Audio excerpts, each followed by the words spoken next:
Hi, and welcome to The Bliss of the Abyss, where I, Dr. Nils am taking over audio production proceedings for this episode, which starts with apple puns and descends inexorably into the gutter from there. Everyone's favourite right-wing psychologist come hack for hire, Jordan Peterson, makes an appearance, depending on what we mean exactly by the words Jordan, Peterson, and appearance. And you'll find out why New Year's traditions are just some neo-Darwinian trick to thin the herd. You'll hear proof that words can be literal violence. Rob and I will give our half-baked, creeping up to middle-age, curmudgeonly views on why politics is a cesspool peopled by shit-loving clowns. And you'll get to hear the name of the corporation that owns all the other corporations. And you'll be able to hear Rob working out in real time that this corporation probably won't survive the revolution. And finally, you'll hear a whole lot about Sweden. So without further ado, The Bliss of the Abyss. Hello, hello. Hello. I swear to God, How you you never doing? used to be an Apple guy. I'm an Apple guy now. I love Apple. iPad, iPod. That's right. I'm still using my iPod. What do you think about Apple puns? Pro or negative? Hit me with some. For example, I pooed, and then an emoji of poo. It elicited a chuckle. It's a there'd meta be more. chuckle. I am laughing at how terrible it is. Oh. So, you know. I don't know how I feel now. Yeah. So it's a derision. Yeah, someone delivers a joke so bad, you laugh, but you ain't laughing with them. Hey, I'll take it. Hey, could you just pair your headphones with my Oh, that cut me to the core. wrong fruit? Pair. They never quite took off as a telecommunications company, did they? Pair. See, it made sense to me because I thought you were talking about a paring knife. You see? Oh, right, nice, yeah. And then you missed my core joke, and then, the Oh, whole I'm thing sorry. was already going downhill. Fair enough. The joke had layers. Like an apple? No, that's an onion. Well, we're off to a bad start.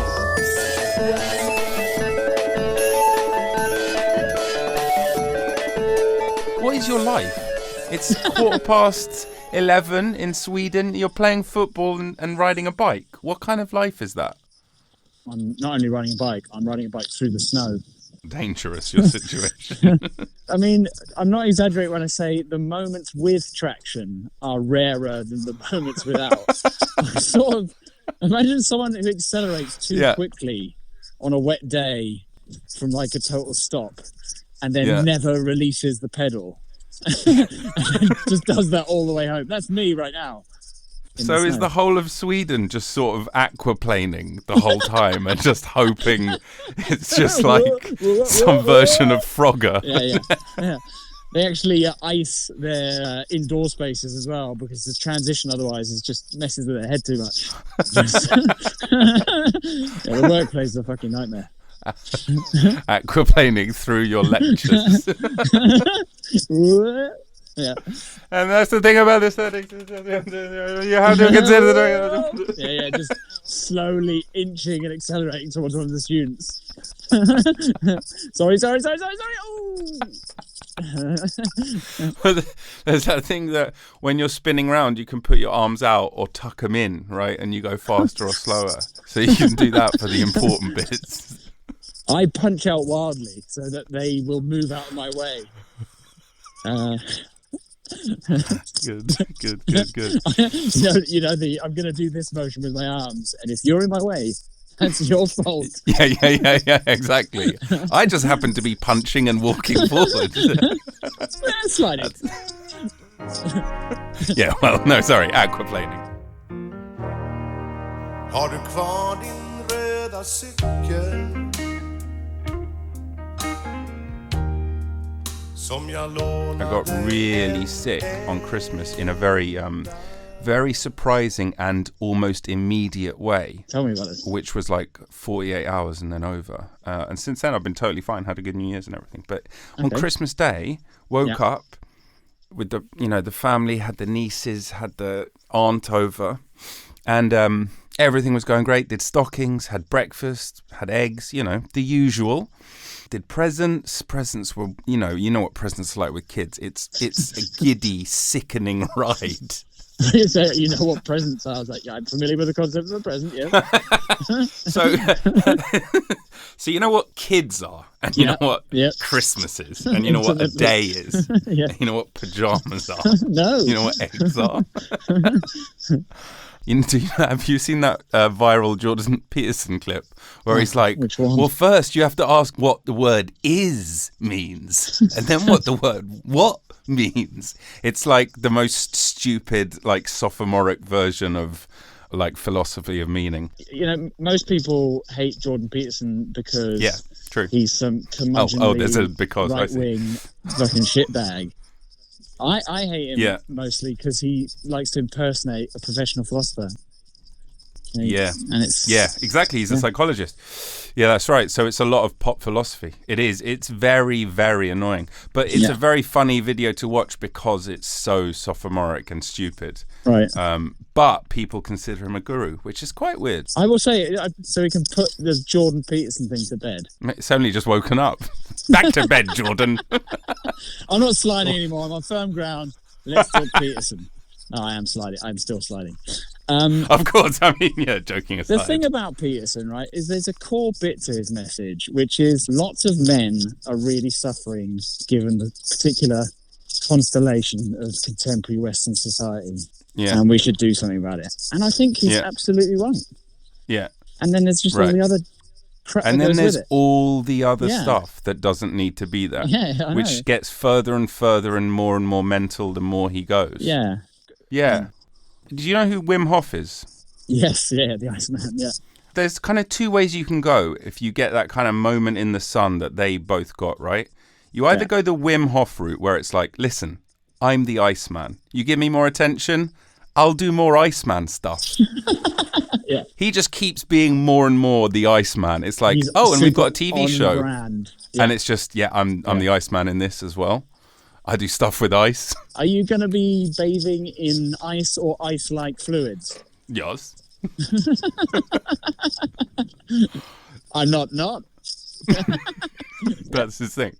Or you go the J-Pats route, that's what I like to call him, and decide that you're like a thought leader guru. And on any topic whatsoever, every single thing that there is out there.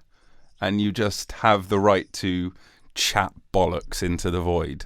And the further that goes on, the more it unspools and becomes less and less appealing. Do you think that there is any topic that he wouldn't try to colonize? Definitely not. Definitely not. Like something really sort of technical and practical, like how to fix a turbine engine or something. This is why I don't think he'd leave it, because he'd fucking make it like some Jungian archetype. He'd be like, it's like combating the dragon. And he'd turn it into the hero's journey or some other figurative analogy where he doesn't actually have to deal with, but do you need an RX-64 or an RX-65 for this bolt? Yeah. Well, it depends what you mean by R or X or 60. I gotta find you the meme. It's really funny. So people say to me, do you believe in God? And I think, okay, there's a couple of mysteries in that question. What do you mean do? What do you mean you? What do you mean believe? And what do you mean God? And you say as the questioner. Notice he didn't say what do you mean by in, though. In is beyond. That's incontrovertible. Yeah. And in is the axiomatic bedrock on which his whole theoretical edifice is built. Is the in theory of the universe. It's an incredible metaphysics. What do you mean by what? What do you mean by do? What do you mean by believe? Obviously, we all know in. That's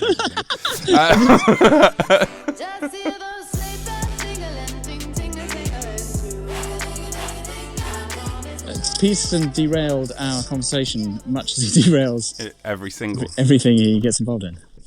Yeah. So you're having a cracking Christmas morning. Yeah, and we did the presents, and that was all good. obviously the next part of the day is the big Christmas lunch, dinner, whatever the name for that meal is. And duck was the main protein this year, unless you're a vegetarian or vegan, of which there are some in the house, in which case a soy-based Wellington. Very nice. Not the dish, though. The footwear. So, big spread. Everyone sat down. I actually was at one of the heads of the table because I'm the most important member of the family. Of course. Obviously. We all say grace and thank the Lord for the bountiful feast before us. Do you actually? Or some such. Some version of it. I think someone said a Christian prayer, someone said a Jewish prayer, I believe, even though no one even knows anything. But, Was Jordan Peterson there? Jordan Peterson was there. We all believe in. Did he start crying? One would hope. So, just about to dig in, right? I take my first little forkful, put it in my mouth, and immediately my cheeks puffed up.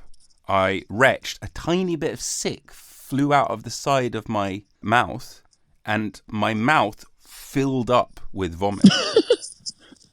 And I abruptly stood up with a look of panic in my eyes, bolted for the door, bolted upstairs, absolutely vomited my guts Oh my out. God.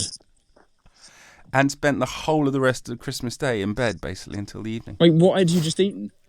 Nothing. Breakfast. Eggs. What? So you just sat down and suddenly felt sick? Yeah. It couldn't have been the Christmas dinner because I didn't get to eat it. Right. It was so bizarre. And then, so sort of Christmas Day and Boxing Day, I just felt like absolute shit. I was basically like either in bed or like attempting to socialize and being like, hi.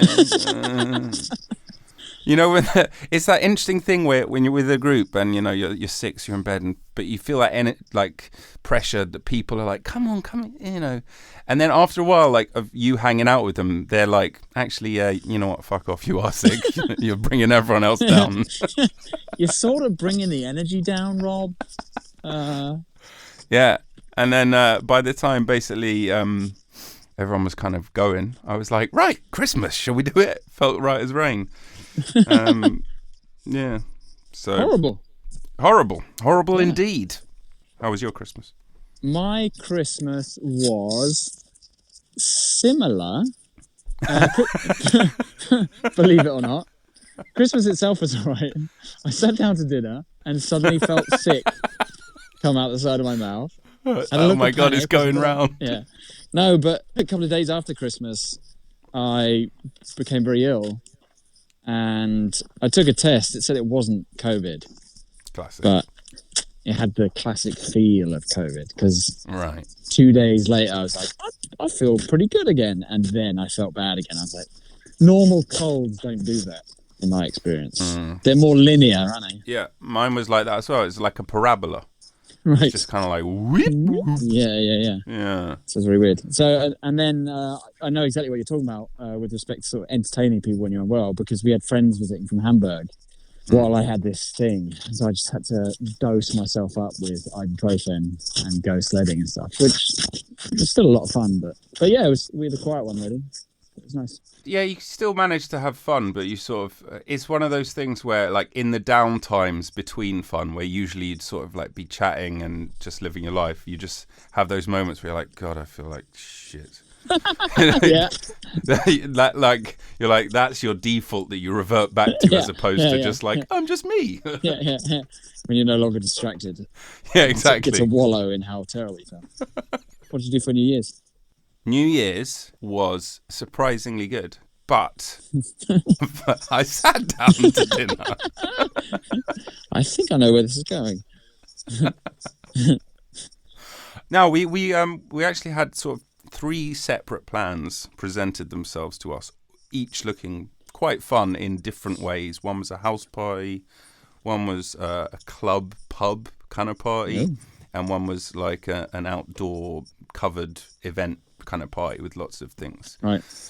With different groups, and they all sounded pretty good. And then around 5 o'clock, Caitlin went, I'm going to make a ragu. Now, this was a rogue move. We were going to go out for dinner. Right. But we had been shopping just the other day and had bought the things for a ragu, thinking, hey, in the future, maybe we'll make a ragu. Yeah. Turned out that future was now. Right. I wasn't going to complain. So Caitlin makes a ragu. We eat the ragu. It's a lot of ragu. I went to bed. It was so much ragu. Wait. It was like soporific ragu that stole New Year's Eve, or what? No, not quite. Almost.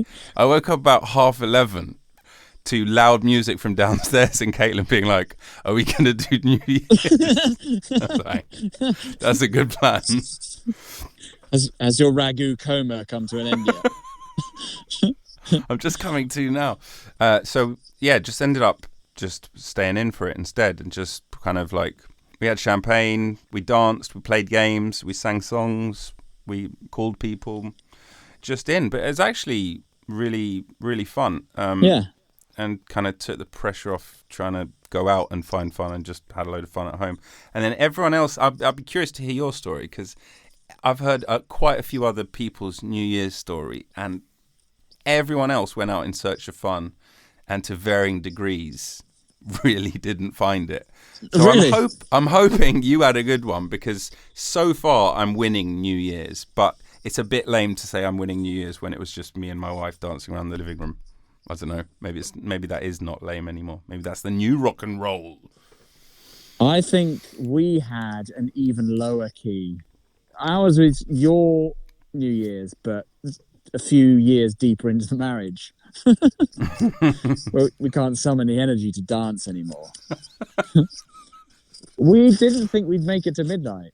Oh wow! Now that is new levels. Okay, that's good. But then we did, of course, and then it was like, I wonder what Swedes do on New Year's. We had no idea.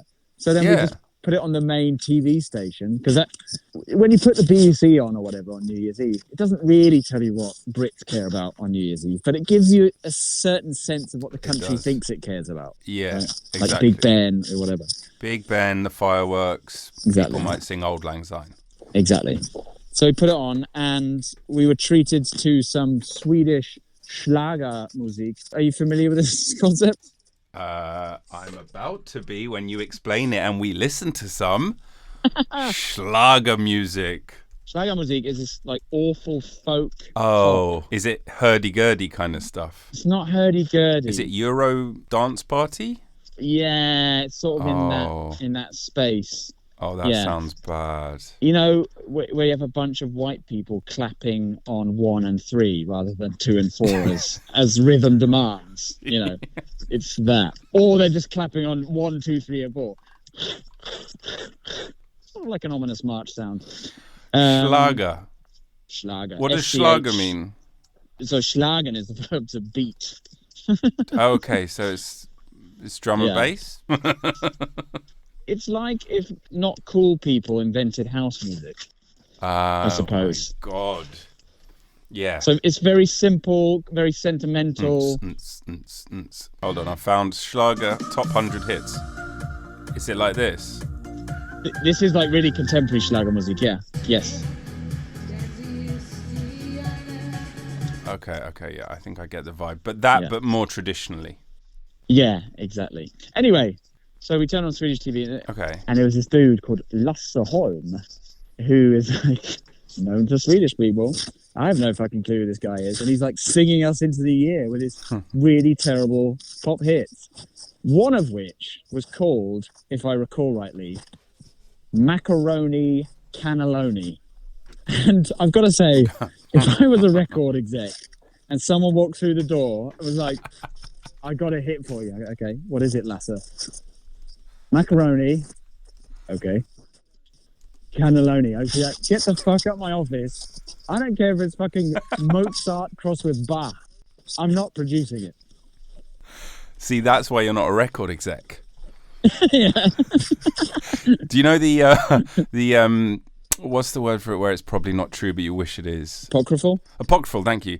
The apocryphal pitch for Twins apparently was... With Danny DeVito and Schwarzenegger. Yeah, that was the pitch. Yeah. It was Danny DeVito, Arnold Schwarzenegger. They're twins. It's like, sold!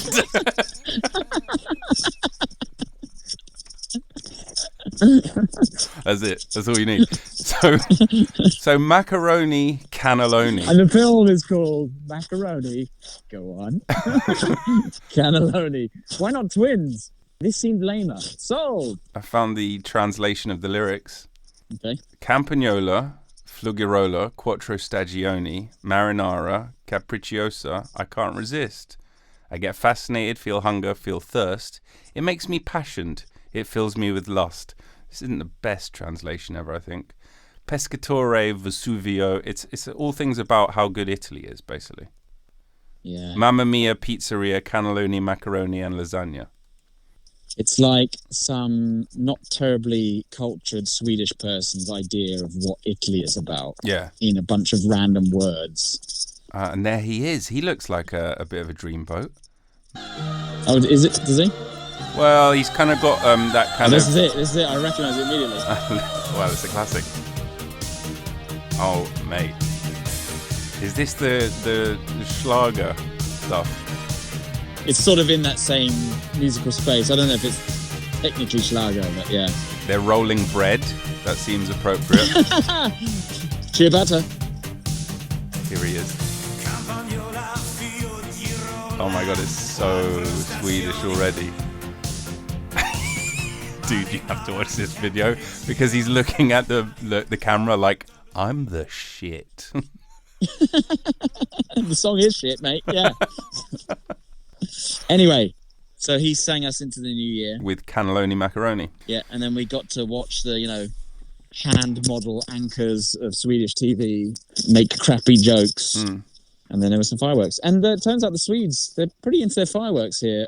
They're not quite on the level of the Germans. So if you've ever been in a big German city on what they call Silvester, New Year's Eve, I mean, it's like you're in a war zone.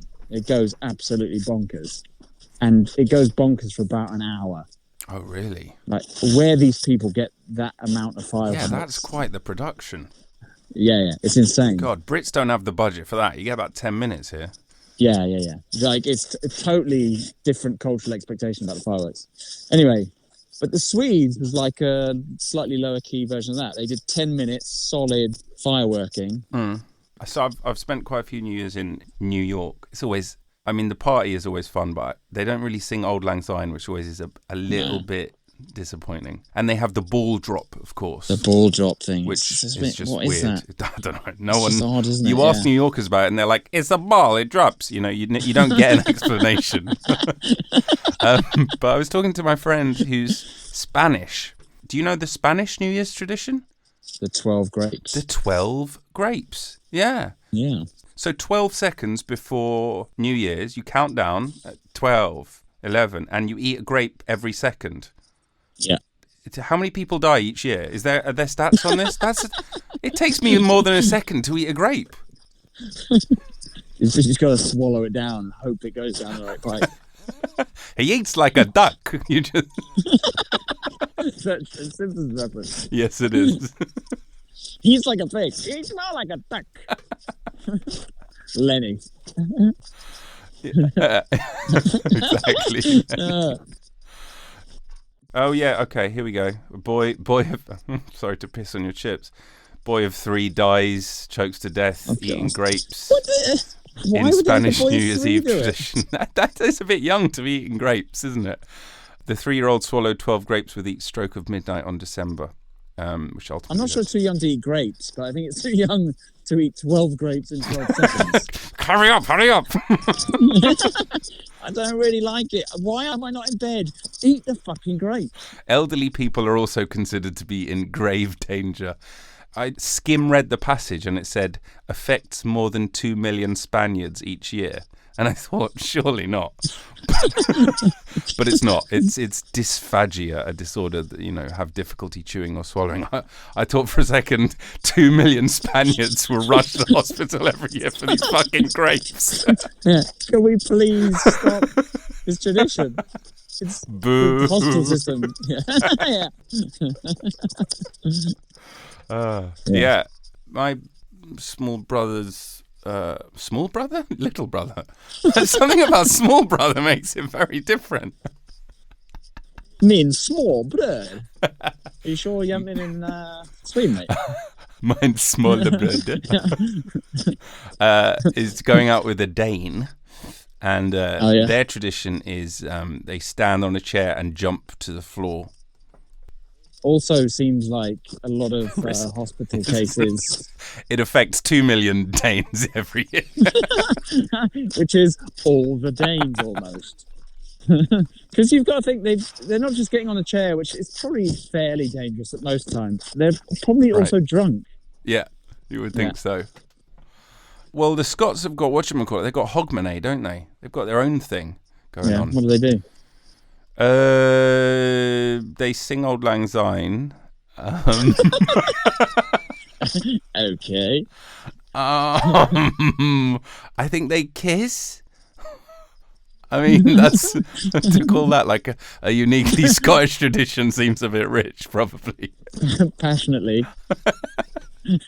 All members of the family. And then they love each other. Carnally. It's pretty obscene. A lot of hospital cases as well. 2 million? 2 million Scots.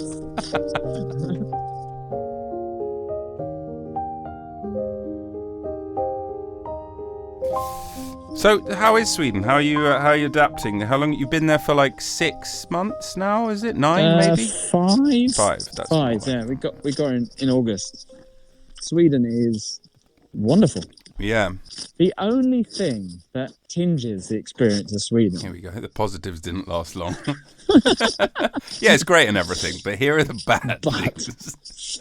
Is in certain respects, it feels politically and socially like other places I'm more familiar with, like the UK and Germany, were probably like 20, 30 years ago. Oh, in what way? The societies in Germany and Britain, I feel like, have disintegrated in certain respects because of like rhetoric around immigration and privatization, sort of taking important social institutions like post offices and banks out of high street, that sort of stuff. Yeah. Not enough public money, blah, blah, blah. And Sweden feels like it hasn't gone through that process yet, although there was privatization of stuff here in the 90s. But it's sort of heading that way. And so... That's a bit ominous. I mean, so that's just an impression I have. And it's not really rooted in any very compelling evidence I can give you. It's just a feeling I have about the place. And it's sad because... it's sad and it's true, I suppose. Because at least in Uppsala, where I am, things that concern me, seem to run pretty well. Yeah, well, there's a stat that gets trotted out here fairly often. NHS satisfaction surveys were at their highest the last year that Labour were in power, and obviously they've decreased every single year and have been at their lowest year on year for a while. So to add perhaps a tinge of hope to your perhaps Marxist view of the way societies inevitably go. Maybe it's just that we have crappy governments. I don't know. Then again, I guess Germany's economy for a long time was really very strong and now less so. And that whole manufacturing thing going to China and all that stuff is because you're the Central European engineering powerhouse and then not really investing in tech. And then I guess... if that starts to fail and then there's cuts to public sector, then you get some of that Rust Belt stuff that happens in America or the steel stuff that happened in the UK. Similar kind of disaffected population and no social safety net. Exactly. Yeah. Is that right? Is that what you're saying? Yeah, I think one could point to sort of general trends that are more global that are part of, quote unquote neoliberal package, making the Bretton Woods consensus state smaller, increasing privatization of what were once public goods or state-run enterprises, that sort of stuff. But then there's also the more local phenomena, which is, in the UK, obviously, you've had 13 years of Tory government. And then in Germany, very similarly, the CDU came to power in 2008. And, you know, Angela Merkel, for all the optics of being this quite pragmatic, reasonable leader, was ultimately still a conservative with the Conservative Party, which means just funding public services is just not a priority for these people. Yeah, exactly. Yeah. And I think the repercussions of that, you can see that now with the AfD, which is, I guess, like Germany's UKIP, becoming very popular. Yeah. They're like the third most popular, aren't they? Something like that. And you have a coalition government in Germany at the moment, which looks fairly dysfunctional, but in many respects seems to be cracking on with tackling some real problems.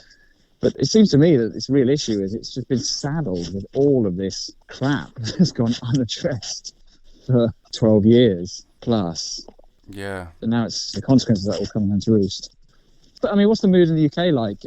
I was chatting to a British colleague of mine from Durham recently about this, and I was saying how, like, when I go back home to Havant, it feels like the place is creaking a bit, you know, like there's just potholes everywhere.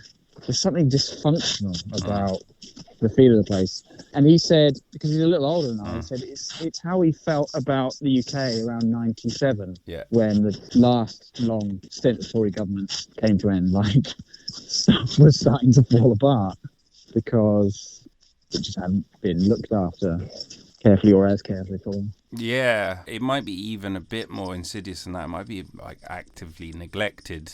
You know, there's all kinds of cronyism and funneling of money to various places where it shouldn't go. Without getting too conspiratorial, I mean, it just the facts of, like you say, public sector cuts. It's just like that money's not there, and yet we're paying like the highest tax burden for something like 50, 60 years proportionally. I think the general feeling, at least amongst sort of the majority of the electorate, and certainly amongst my friends, is that like there's no way the Tories can win this election, but it's got so bad that it just keeps like sinking to new depths, and instead of trying to do anything, they'll just like trot out some kind of culture war thing and just whip people up a bit. And meanwhile, the waiting lists grow longer, the strikes go on, things stop working, the school roofs collapse, all of that. For me, it's a bit ameliorated because I'm in London. There's just a certain element of like, if there's a strike, there'll still be a bus because there's so many buses. There's a tube, right? If you're outside of that and you're like, you rely on the bus or the train and it's just, well, it won't run. It's like, okay, I'm fucked then, aren't I? Yeah. I think the mood is pretty down at heel right now for sure. Perhaps only made slightly softer by the fact that I just don't think they can win the election. Yeah, it's pretty depressing, honestly. Obviously, when you pay attention to it, the rest of the time you just try and get on with your life. So, but to come back to Sweden, like Sweden has a similar issue with the Sweden Democrats, which is sort of a UKIP-like party, has its origins in a vaguely neo-Nazi party. It isn't that anymore, but you know that's sort of its DNA, I guess. And it's something like 23% of the electorate voted for them. Oof. So Sweden isn't immune from the problem. But at the same time, it feels like a place that, at least for someone like me, seems to work very well. You know, the bureaucracy is very efficient, and like the roads are well taken care of. Trains don't run on time, which is a bit of a weird one. Yeah. You know, like we've had absolutely tons of snow, even for Sweden this winter, and it's a surprise if it isn't cleared within 3 hours from the bike path, to put it a little hyperbolically, but not incredibly. That's amazing. Yeah, because obviously, like, in terms of look up any indexes of, like, you know, most democratic, very well, most egalitarian, it's always, the Nordic areas are always top of that list. Yeah, and I was in Stockholm, was it last summer? Stockholm, and then outside of Stockholm for a bit as well, and had an amazing time. And it was kind of palpable that, it was like everything works. It wasn't that sort of feeling, like you say, of the fraying around the edges. I didn't get that feeling, but I was just passing through. But you're living there and you've still got some of that. That feels good. I mean, I feel like people wish it wasn't fraying here. It's not like... You know, like when you go into like a public toilet And I feel like in the UK now, I'm expecting it to be out of service. Yeah. Yeah, That's right. exactly. Whereas here, I'm like, no, it's going to be working. I'm going to go in. It will have been cleaned. That's it. You know, like there's that term microaggressions. It's almost like that, like micro disappointments that like right. you build into the fabric of every interaction. Yeah. That just sort of I guess you brush them off, but like surely there must be some accumulation. Like I learned recently, do you know how caffeine works? I mean, not in detail, no. So there's a sleep hormone called adenosine, right? Yeah. And basically it's what sends you to sleep, right? And it builds up through the day. And eventually there's enough of it that your body is like, oh my God, I have to sleep. And you go to sleep. Right. What caffeine does is it blocks the transmitters that release this hormone. Right? So it doesn't actually give you energy. It just temporarily blocks the tiredness of adenosine on your body. So you're like, oh. And then when that wears off, then you feel a bit, because the floodgates open and more comes through, right? Yeah. Like, oh, yeah, tiredness. Yeah, I remember this. Yeah. Oh, yes, I remember you. Yeah, I feel like it's a bit like that with all of life in the UK. I also learned there's this hormone that makes you hungry, and it's got the best name. It's called ghrelin. Isn't that good? It sounds like it would be the thing that makes you hungry. I'm ghrelin, feed me. Yeah, it's the sound your gut makes when you're hungry. Yeah, exactly. Oh, I heard you ghrelin. Yeah.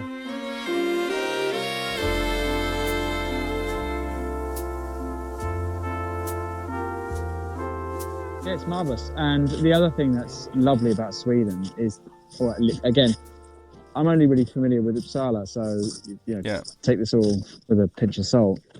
People are so chilled out. Yeah, that was my experience.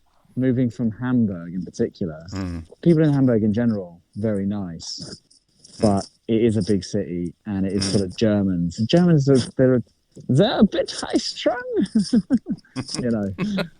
Yeah. So, like in Hamburg, it was almost a daily occurrence, it felt like, that someone would lecture me about how I was cycling on the wrong side of the road, or raising my children wrong, or just sort of shaking. I mean, seriously, like one of my kids would get too thrown a strop and shout. And then there was one time this older woman came up to me and just stood there staring and said, "Is it always like this?" Oh my God. Meaning, Christ. I'm going to seem like I care about your well-being because it must be really hard on you. But what I'm actually doing is passive-aggressively saying, you're a bad parent. Yeah. Yeah, exactly. And I have the answers for exactly how to raise your child. Yeah, Even though I don't know you, never met you, will never see you again. Yeah. Did I ever tell you about the woman who just stared me out on the U-Bahn in Hamburg? No, you did not. That sounds interesting. What is it? All right. So my kids it was a relatively empty train. I can't remember where we were going. And I was sat on one side. They were sat on the other side. You know, you had the little sort of seating bays with the benches facing each other. Mm-hmm. And then there was a woman, one bay in front of me, but facing obviously in my direction. I'm facing her direction. And my kids actually, uncharacteristically, pretty well behaved. They're being quiet. They're not hopping around, despite the fact that the carriage is empty, and whatever, they have every right to just hop around. Yeah.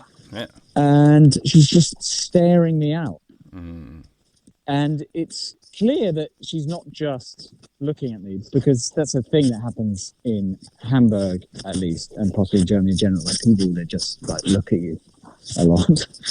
What, in that sort of like way that it happens in Asia, where they're just curious and will just look at you and not feel sort of any kind of self-awareness about it and just be like, yeah, it's fine. I just look at people and they look back. Yeah. Like not hostile. They just, not hostile, just like yeah. But when you're used to a certain cultural norms, maybe from the US or whatever, US or UK, where it would be like, what are you doing that, mate? After a while, What the hell are you doing? Yeah. But this woman wasn't doing that. She was like scowling at me. Yeah, right. So then the stuff starts to go through your head of like, is she Brexit policies, please? Is she dangerous? Is she? Yeah. It's like you cycle through like, what is this woman's deal?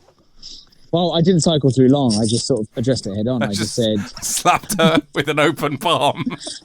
I laid out a layer of ice. I slid in her direction. I went, I'm going to do this punching motion. And if you're in my way, that's not my fault. And that's how the judge saw it too. There's too many callbacks here. I'm losing track. Okay. It depends on what you mean by callback. Callback Quick, throw an apple pun in. Yeah. It's a callback. A callback. Yeah, very good. There we go. We got it. So yeah, I said, kann ich Ihnen helfen? Can I help you? Right. And she went, ich denke, Sie müssen Ihre Kinder besser erziehen, which means I think you should raise your children better. What the fuck? Which is mad. I wasn't even that surprised because I'd been so brutalized by the city and these like comments from, as you say in German, wildfremde Leute, like wildly strange people. That is to say, not that they're odd, but you've never met these people before. And then, but you'll love this, Rob. Yeah. I'd been trained by the city. So I'd had lots of moments to think, that's what I should have said. And I fired right back at her. I said, what? More Nazi-like you would? Oh, shit. Boom! One in the chamber. Yeah. And she didn't really recover from that. I mean, people say, oh, snowflake generation, they say words are violent, but it's not violent. These words were violent. You'd see her torso ripple with the force of the assault. Yeah. Felt good. And then it turned out there was something not quite right with her because then she started asking if I was a doctor. I was like, well, I said, well... And then she clutched her heart and fell to the ground. And you thought, was this the right move? I am technically a doctor. I said, I am a doctor. Not the kind of doctor you're thinking of. And then she asked me about allergies. And I was like, I'm not that sort of doctor. And then at the end, and it felt like a vindication for fighting fire with fire, she apologized. She just said, I'm sorry, I'm not feeling very well. It was a really, really bizarre interaction. But she seemed to... clock. Was she kind of contrite, perhaps, that she'd overstepped? Yeah, I think she realised, and I like to think if I'd been more meek, she wouldn't have had that realisation. Because I think a lot of the time, actually, we feel like just let it go. Yeah. But I think a lot of us do feel that, and then so those people, it's not that they're emboldened. It's just that if they're never called out on it, they're like, well, I do this because what's that? I calls it as I sees it, and I says as I does, and that was all that kind of attitude. You pays your money, you makes your choice. I don't feel that's relevant. You pays your money. Oh, yeah, you makes your choice. Yeah, we got it. Yeah, and my mum is a bit. Growing up, she would do things sort of like how you just did in that story, and I'd be embarrassed, right? But looking back, I'm like, actually, no, she's a bit of a hero for doing that. And then I'm slowly sort of becoming a bit more that person. Yeah. A bit more like you. Were your kids embarrassed or were they like hero daddy? What was the... I think neither. I think they're just sort of intrigued by the social interaction, Right. Because they're young enough that they can be embarrassed by stuff and they do have a sense of what's normal, but they're also figuring out what the norms are. Right. It's funny you mentioned that about your mum because that is precisely my motivation for doing that is...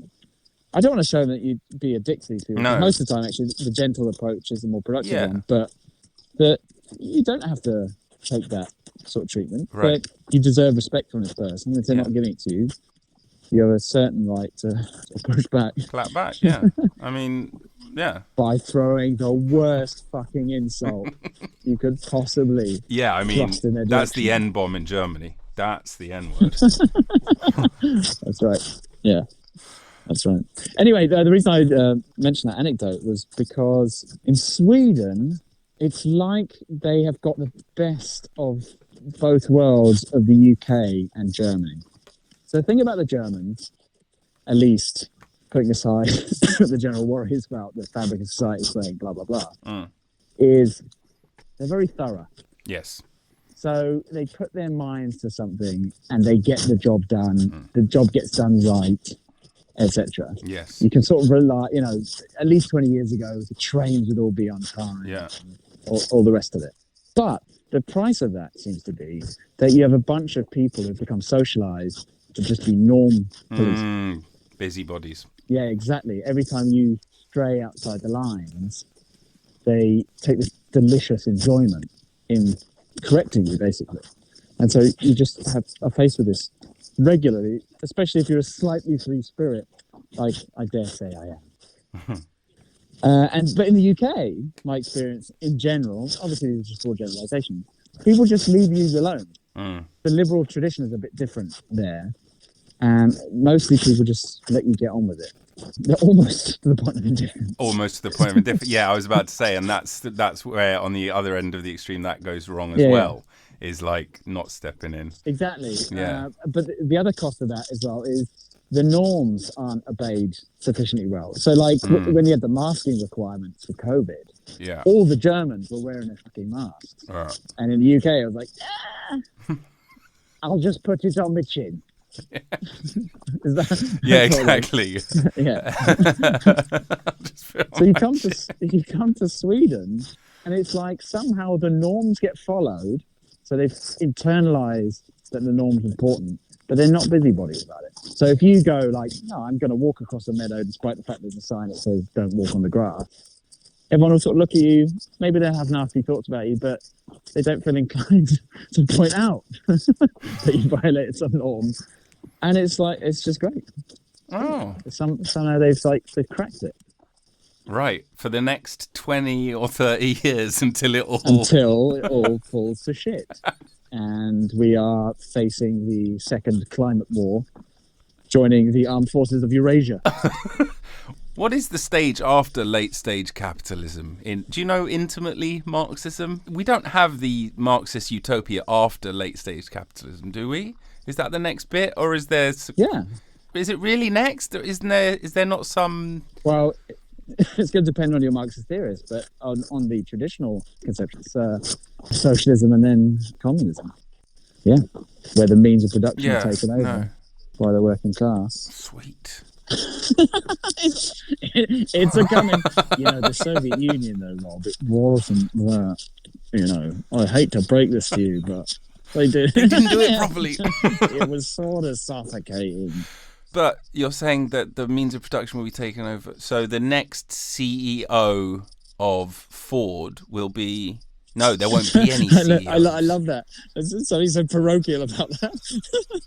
So the next CEO of Megacorp will be just so working class dudes. I don't think there'll be a Megacorp, Rob. No, but there's got to be a Megacorp. No, but it'll be split into smaller megacorps, but it'll ultimately be some kind of hierarchy, perhaps. You're gonna have a hierarchy. Where am I going to buy my widgets if there's no megacorp? I don't understand.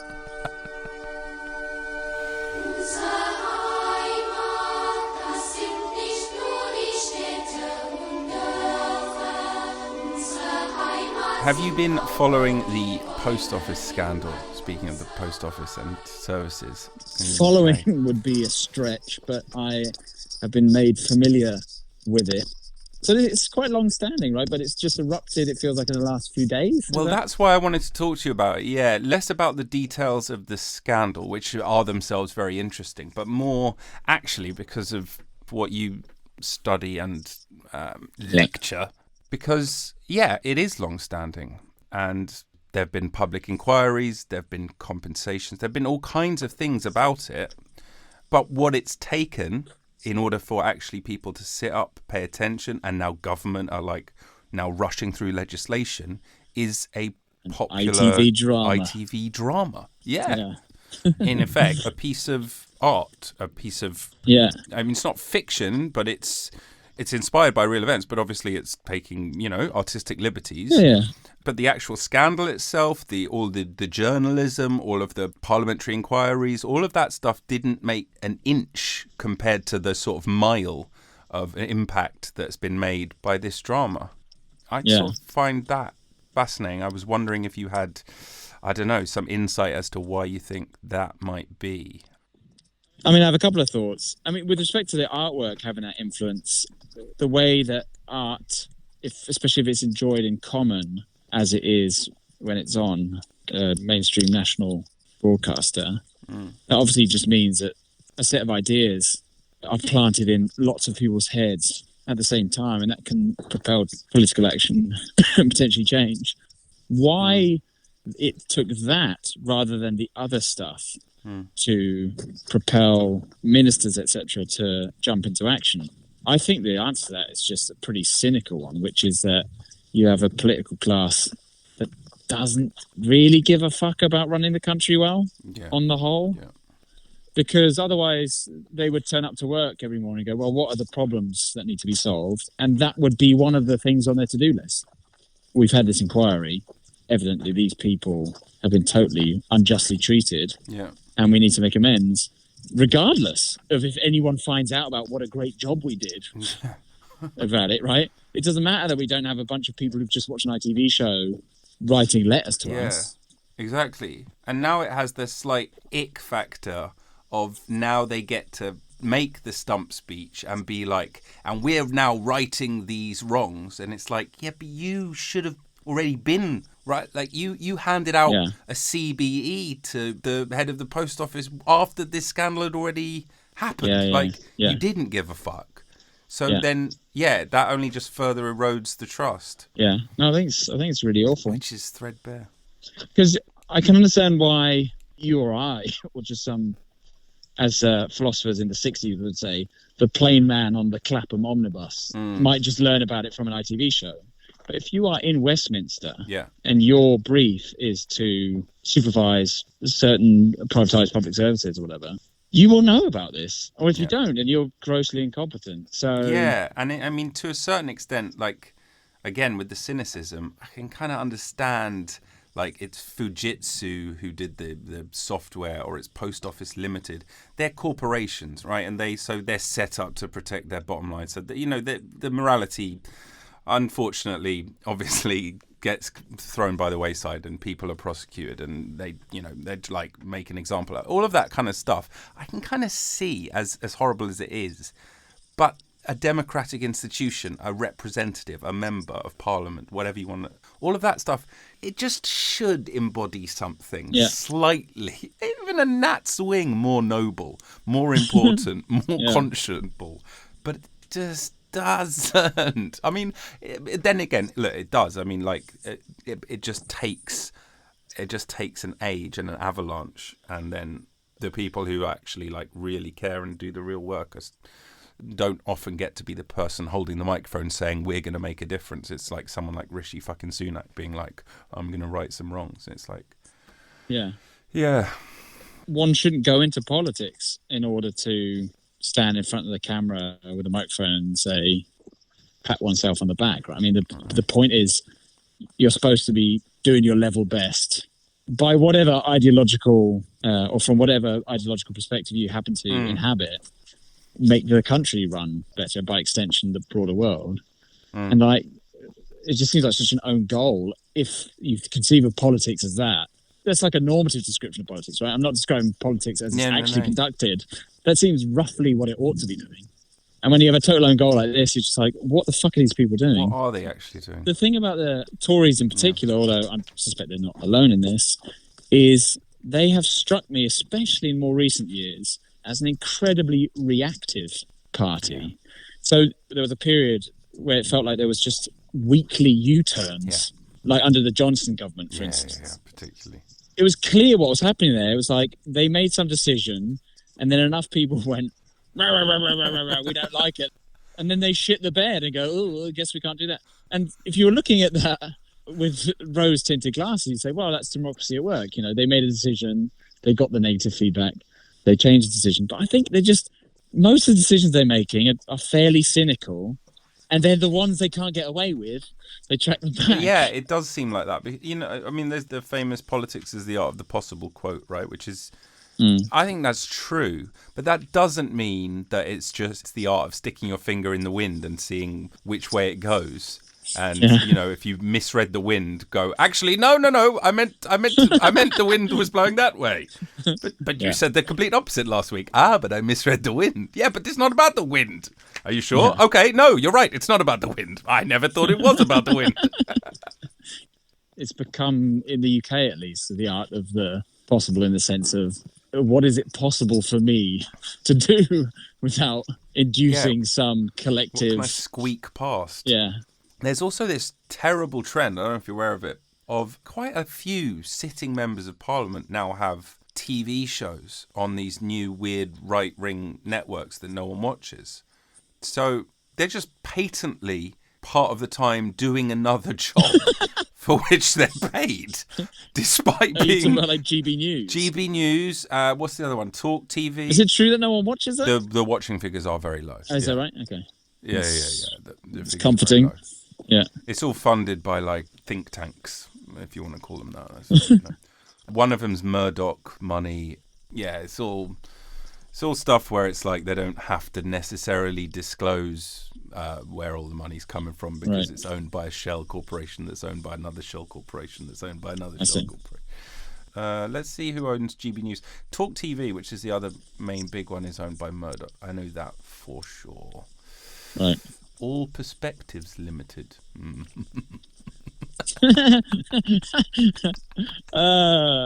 How is that name ironic? Let me count the ways. Oh, that's good, isn't it? Sorry, I think you mean Limited Perspectives All. And then that's owned by Liberty Global PLC. I mean, it sounds like I'm making this shit up. I'd love it if the umbrella company for All Perspectives Limited was Some Perspectives GmbH. It's one of those things of you have like, I don't know, you have a packet of crisps or something, you look on the back and you're like, Pepsi? That's weird.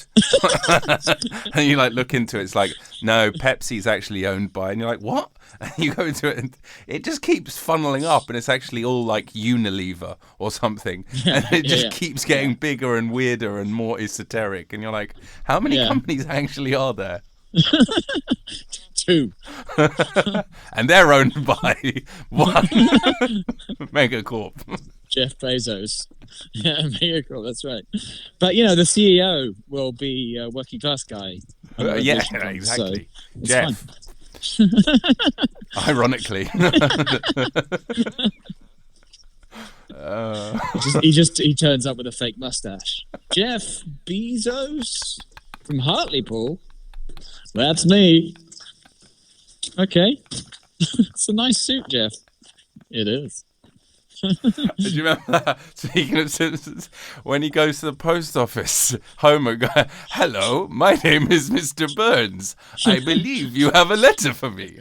Okay, Mr. Burns, and how do you spell your first name? I don't know.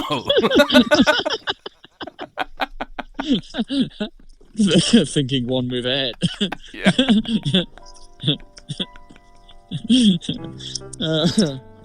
Oh, God. Yeah. The thing about Sweden is you don't fuck around with the clothes. Really? You get kitted out, yeah. So I am toasty. Really? Are we talking long johns, thermals, thick socks, the lot? Not even that complicated. Right now it's not that cold. It's only about -2. Or something. It's just shorts. You're the Iceman. Yeah, that's right. Call me Wim Hof. They've been doing the cold thing for a long time. Now, how far north is Uppsala? Do you get the dark thing as well? Like, is it just like dark the whole time? We're not in the Arctic Circle, so no. But the days are pretty short. We're about as far north as the very northernmost tip of Scotland. Okay, maybe like the Shetland Islands. Right. That is quite a short day then. So long summers, yeah. Yeah. It's bloody glorious in summer. I was here last June. I mean, you said you were in Stockholm last time, so maybe you're familiar with it. But just beautiful. Yeah. Absolutely stunning. But it messes your head. I remember going back to the hotel with a colleague because I was here for a conference, and it was creeping up to midnight, but it was still light out. So we're like, do you want to go grab a coffee? It just didn't seem right to go we to have bed. breakfast? And then we went to this quite nice like gastropub thing that's built into the train station here in Uppsala, and it was absolutely buzzing. Really? Turned out half the city had the same idea. Yeah, but they don't. They've got the really restrictive laws on booze there, though, don't they? Well, apparently not at this establishment. It's my understanding that they had a referendum on whether to completely ban alcohol in Sweden. Is it right? And it was close to 50-50. Okay, 1922 Swedish prohibition referendum. 51%. Voted to ban it. No. Super majority. We need a super majority. Okay. 67%. Super majority? Yeah, no, it was that close. Yeah, it was 51%. The Swedes love a referendum, I believe. You're thinking of the Swiss. The Swiss love a referendum. The Swiss, yeah. They love a fucking referendum. I'm not sure they love it. But They just feel compelled to have it. they can't help it. The Swedes, I don't know if they're referenduming. No, you're right. I was thinking of the Swiss. The Swedes have had 1, 2, 3, 4, 5, 6 referenda. Do you like that? I do. Good. He's been practicing his Latin endings. But I mean, there's no way a referendum on alcohol in the UK would get anywhere close to 51-49. No, in the 20s. I mean, it only passed in the States because it was elected representatives. I don't think if it had been a popular vote, it would have passed at all. Yeah. Well, they U-turned on that one pretty fast. Yeah. Wait, was it? Am I right in thinking it was a constitutional amendment to end prohibition? Yeah, to prohibit booze. Yeah. To begin it and to end it. I thought it was just a law passed in the... I feel like it was a constitutional amendment. Look it up, come on. A resolution calling for a constitutional amendment. Passed by both houses in December 1917. You are right, it was. The 18th Amendment, repealed by the 21st Amendment, the only constitutional amendment to be repealed in American history.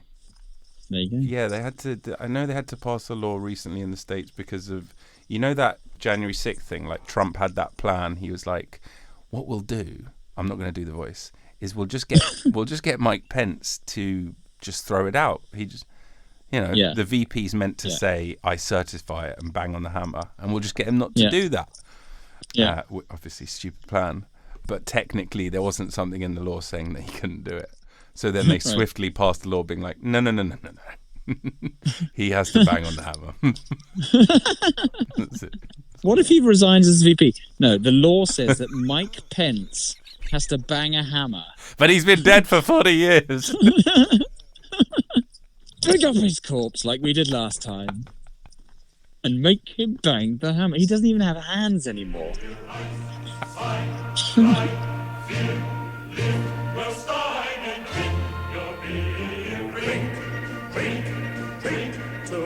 Dude, can you look up Nicolas Cage tomb? Oh no. Oh no is right, my friend. Oh no Has right. Has he like pre-ordered his tomb? Yeah, you're good. Warm. It's better than that. Nicolas Cage. Tomb, it's the third hit. I wanted to say mausoleum, but that would have given it away. Oh my goodness. It's a pyramid. He's had a pyramid built. It's monomaniacal, isn't it? Yeah, the weirder part is it's in New Orleans, right, where they don't traditionally bury the dead because of the floodplains. Right. So they do actually usually use mausoleums, but they're not usually these crazy Illuminati pyramids. There's a house in New Orleans. They call it the Rising Sun. Spin the right. Listen, buddy, I should let you go. It's 20 to 1. It's 20 to 1. It's 20 to 1, my friend. I've got to get up in about 5 hours. Yeah, of course. When it's still dark. As do I. But it's always dark, Brad. It's always dark. Leave me with a nugget before you go. Okay, it's been so nice talking Nugget. to you. Yeah. It has been nice. Cannelloni macaroni, my friend. Cannelloni macaroni. In our inner courtyard here, which is quite large. It's like a housing association. I walked in one day in December and saw that the big pine tree, the big Tannenbaum in the middle, had been lit up for the Yuletide. Yeah. I was like, oh, that's nice. And then I reflected for a bit as I was appreciating it and thought, there wasn't a fucking tree there before. It turns out they chopped down, I'm talking like a 6 or 7 meter high tree. Jesus Christ. Yeah. A proper big boy. They chop down a giant tree and then they just stick it in the ground for our enjoyment. And I can only guess they do it every year. In fact, there are 2 courtyards and they've done it in both. Well, they've got a lot of them. It's true, they've got a lot of them. The other thing I'll say that's related to this is Sweden is dark in the winter in one sense, but with the snow and the amount of lights that are shining out of all the buildings, it's actually sort of bright for 24 hours.